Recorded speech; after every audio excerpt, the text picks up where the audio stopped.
एक गाँव पड़ता है जिसका कबरुद्दीन क्षेत्र नाम है गाँव का। वहाँ पर एक जघन्य अपराध दिवाली के एक दिन पूर्व हुआ है, तो उस पे आप क्या कहना चाहेंगे?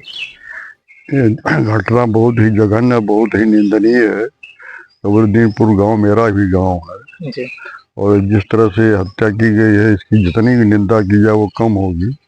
और ये बर्बरतापूर्ण, कायरतापूर्ण दोनों तरह से किया गया है।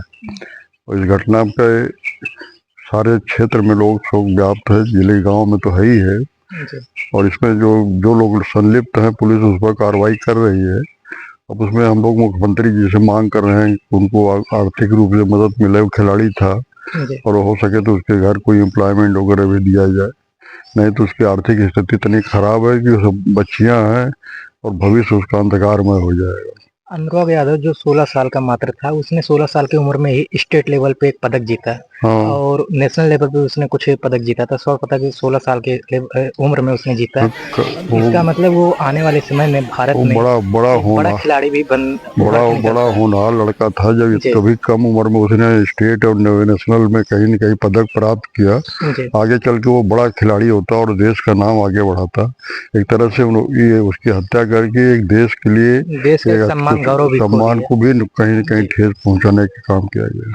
तो इस पे क्या लगता है कि जो सरकार है इस समय मौजूदा प्रदेश सरकार और केंद्र सरकार, क्या उनका ये दायित्व बनता है कि जो पीड़ित परिवार है उसको आर्थिक रूप से भी मदद किया जाए? उनकी तरफ से अभी तक कोई मदद नहीं की गई। नहीं, देखिए, ऐसा है, मुख्यमंत्री जी के विवेकाधीन कोष जी, या प्रधानमंत्री जी के विवेकाधीन कोष होता है। जी, वो लोग चाहें तो मदद कर सकते हैं। जी।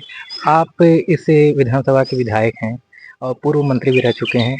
आप अपने स्तर पे कोई मदद पे पीड़ित परिवार यार, की। मैं बता चुका हूँ, मेरे गांव आज से नहीं, उनके 7 पुरुष से मैं मदद कर रहा हूँ। जी, सब मदद होती रहती है, तो हम तो कंटिन्यूस करते हैं, कोई नई बात थोड़े है। जी, अभी वो मेडल प्राप्त करके आए तो उसको पुरस्कृत किया था, उसके जी, बयान को हमने। जी। अभी जौनपुर में ही एक घटना हुई थी मंगेश यादव पे, उस पे सपा पार्टी के राष्ट्रीय अध्यक्ष, पूर्व मुख्यमंत्री अखिलेश यादव जी ने ₹2 दिए।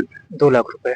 जी, बाकी सॉरी। बाकी लोगों ने चंदा करके इसका भी अकाउंट लड़कों ने खोल दिया और काफी पैसा लोग दे रहे हैं इसको। जी, और वो क्योंकि अब पार्टी लाइन की बात है, तो उनके वो लोग जाने, पार्टी के लोग मांग कर रहे हो, हो सकता है मदद मिले।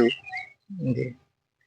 अच्छा, आप जैसे अक्सर देखा गया है कि कहीं कोई अपराधी कोई जघन्य अपराध करता है, तो बाबा जी यानी मुख्यमंत्री योगी जी ने का बुलडोज़र उनके यहाँ पहुँच जाता है मकान को ध्वस्त करने के लिए। वो तो इस बुलडोजर पे। बुलडोजर पर सुप्रीम कोर्ट ने रोक लगा दिया पूरे प्रदेश में, पूरे जी, देश में। जी, और इस मामले में चूंकि एक कोर्ट में केस भी चल रहा है, जी, अब इस पर डीएम से उस दिन वार्ता हुई है। तो कोर्ट खुलने के बाद उस पर मुकदमे की स्थिति को देखते हुए उसकी जमीन की नापी जोखी करने के बाद अगर उसमें कुछ अवैध पाया जाएगा तो जरूर उसको हटाने का प्रयास करेंगे।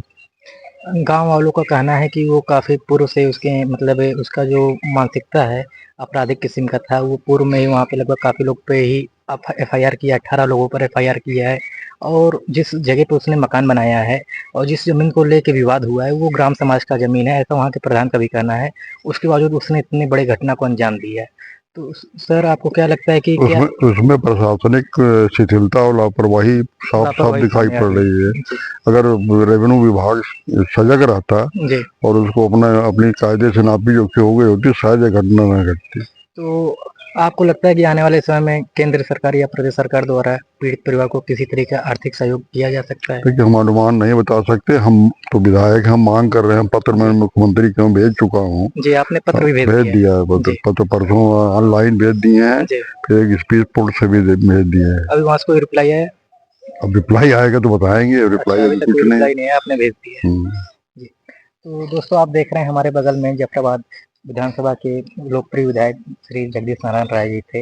इनका कहना है जो अपराध अभी दिवाली के एक दिन पूर्व इनके विधानसभा क्षेत्र कबरुद्दीनपुर गांव में घटित हुई है, उसको लेकर ये भी बहुत ही शोक हैं, ये भी काफ़ी उदास हैं। और लेकिन इन्होंने अपने स्तर पे पूरी कार्रवाई की है और इन्होंने एक पत्रक भी संबंधित सरकार को भेज दिया है, केंद्र सरकार को और प्रदेश सरकार को, कि उस पीड़ित परिवार की जो मात्र 16 साल का लड़का था और जो हो सकता था आने वाले समय में देश का नाम रोशन करता, क्योंकि वो 16 साल की उम्र में ही स्वर्ण पदक जीता था और वो नेशनल लेवल पर भी कोई पदक जीता था, ऐसा जानकारी मिली है। और शायद इस समय हमारे जिला ही नहीं पूरा देश उदास होगा कि 16 साल के लड़के का इस तरीके से निर्मम हत्या जो की गई है, ये बहुत ही निंदनीय है। और इन्होंने भी पत्रक लिखा है कि आर्थिक रूप से उनको कुछ मदद होनी चाहिए। देखना ये है कि क्या अब प्रदेश सरकार या केंद्र सरकार इस पे क्या आगे निर्णय लेती है, क्या उस पीड़ित परिवार का कुछ आर्थिक सहयोग करती है या नहीं।